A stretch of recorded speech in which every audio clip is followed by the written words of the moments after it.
Ito ang mga ginawa ng Golden State Warriors para makuha lang si LeBron James. At may sinabi ang top hater ni LeBron kung saang team siya dapat pumunta. At may magbabalik din sa Warriors. Lahat ng yan ay ating pag-usapan.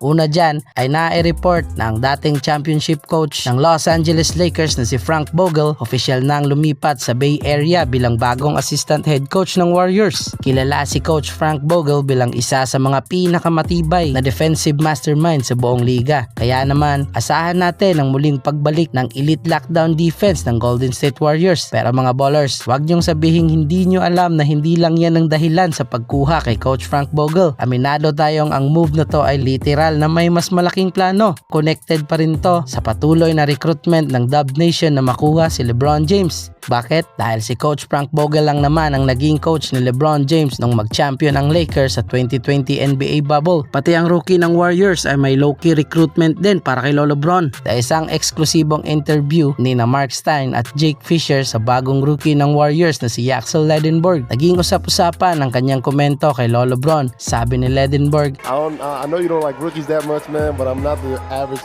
rookie, you know?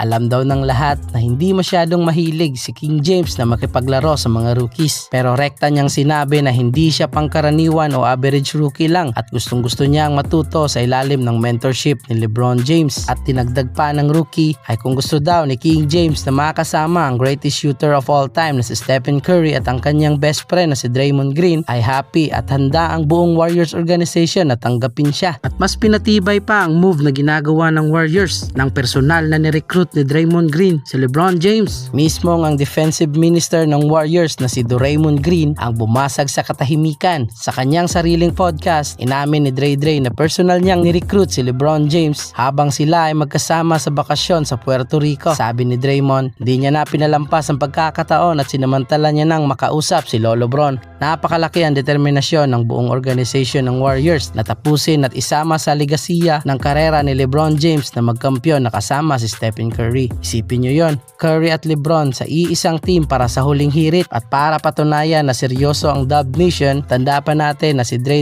ang pinakaunang nagsakripisyo sa pamamagitan ng pag-decline ng kanyang 27 million player option para maging free agent upang magkaroon ng sapat na cap space ang Warriors para maipasok ang kontrata ng LeBron natin.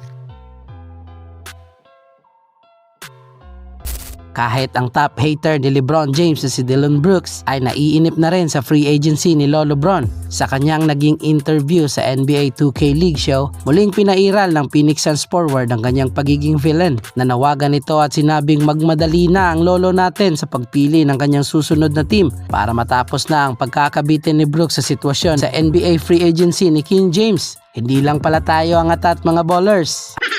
At prinidik pa nga ng Hall of Fame hater ni LeBron na sa Golden State daw pupunta si LBJ. Oh, where do you think he's going? Where do you think he's going to play?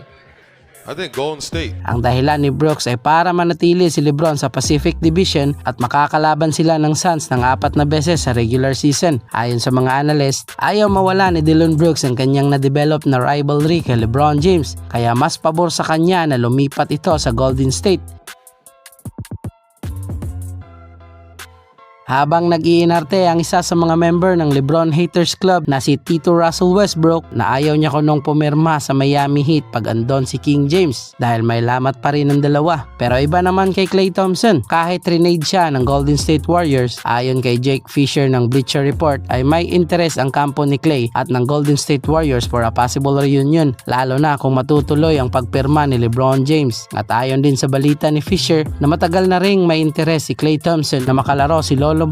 Matatandaan na noong free agency ng 2024, nagdadalawang isip si Klay sa pagitan ng Lakers para makasama si LeBron at ng Dallas Mavericks. Kung mapapipirma ng Warriors si LeBron James bilang isang free agent ngayon, malaki ang tsansa na bumalik si Klay sa Bay Area. Sa ngayon, may remaining contract pa si Klay sa Mavs na 17 million for 1 year. Kaya ang tanging paraan lang na mag-succeed at makabalik siya sa Golden State ay sa pamamagitan ng buyout para makapirma siya ng veteran contract sa Warriors. Warriors. Ang downside nga lang sa ngayon sa balitang to ay wala pang sign na interested ang Dallas na may buyout si Klay. Sa ibang side naman, ang planong ito ay part ng isang mas malaking move ng Warriors ngayong free agency kung saan agresibo ang kanilang plano para kay LeBron James. Bukod kay LeBron at sa pagbalik ni Klay Thompson, sinasabi sa mga balitang tinitingnan din ng Warriors ang pagbuo ng isang Big Four o stack veteran core. Posibleng kasama si Jimmy Butler kung hindi nila tuluyang makuha si Anthony Davis. Pero sa inyo mga ballers, okay ba sa inyo na bumalik si Klay Thompson sa Dub Nation? At agree ka ba sa all-out na plano ng Warriors sa pagkuha kay Lolo Bron?